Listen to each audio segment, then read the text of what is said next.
Nasugatan ng isang motorista matapos tumagilid ang kanyang SUV sa North Luzon Expressway sa Valenzuela. Aminado ang driver na nakaidlip siya habang nagmamaneho. Nagbabalik si James Agustin, exclusive.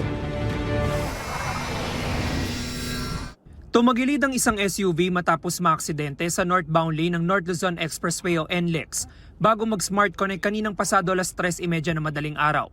Nagbayanihan ang ilang napadaang motorista para tulungan makalabas ang driver. Sinipa nilang nabasag na windshield ng sasakyan. Hanggang sa tuluyan na nilang natanggal ang windshield. Ilang saglit pa, dahan-dahan nilang inalalayan palabas ang driver. Ang isa sa mga nagmalasakit na motorista nagtamo ng sugat sa kanyang daliri. Tumigil ako, and then nung pagtingin ko nga nandito siya. Buti yung isang flammable, tumulong din siya.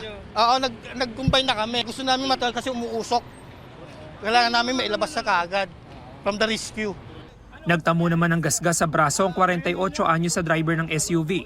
Kwento niya galing siyang Maynila at pauwi na sa Mikawayan, Bulacan ng maaksidente. Nakaidlip lang ako. Pag-iwas ko ng truck kanina, bigla lang nag-flip lang. Dumating ang ambulansya para magamot ang mga sugatan. Rumisponde rin ang patrol team ng NLEX. Patuloy ang investigasyon sa aksidente. Ito ang unang balita. James Agustin para sa GMA Integrated News. Igan, mauna ka sa mga balita, mag-subscribe na sa GMA Integrated News sa YouTube para sa iba't ibang ulat sa ating bansa.